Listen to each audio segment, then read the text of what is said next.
નમસ્કાર દર્શક મિત્રો, અવની ન્યૂઝ ટીવીમાં તમારું સ્વાગત છે। ગુજરાતની જળ પરીક્ષા રાજ્યના હવામાન વિભાગ દ્વારા 3 દિવસ હજુ ભારેથી અતિ ભારે વરસાદની આગાહી। જે આ મિત્રો છેલ્લા 2 દિવસથી સમગ્ર ગુજરાતમાં અવિરત વરસાદ વરસી રહ્યો છે, જેને પગલે રાજ્યમાં વિવિધ વિસ્તારોમાં પાણી ભરાઈ ગયા છે અને લોકોને ભારે હાલાકી ભોગવવાનો વારો આવ્યો છે। જ્યાં મિત્રો ત્યારે અમદાવાદમાં પણ મોડી રાતથી અવિરત વરસાદ વરસી રહ્યો છે। રાજ્યના હવામાન વિભાગ દ્વારા 3 દિવસ હજુ ભારે વરસાદની આગાહી કરવામાં આવી છે।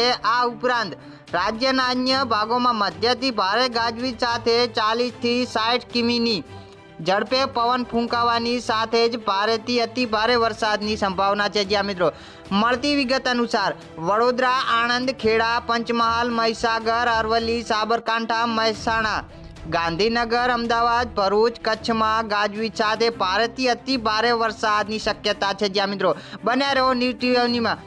આ ઉપરાંત દક્ષિણ ગુજરાતના મોટા ભાગના જિલ્લાઓમાં ગાજવીજ સાથે મધ્યથી ભારે વરસાદ વરસી શકે છે। પાટણ, બનાસકાંઠા, દાહોદ, નર્મદા, છોટાઉદેપુર, સુરત, તાપી, ડાંગ, નવસારી, વલસાડ, દમણ તથા દાદરા અને નગર હવેલીમાં મધ્યથી ભારે વરસાદ વરસી શકે છે।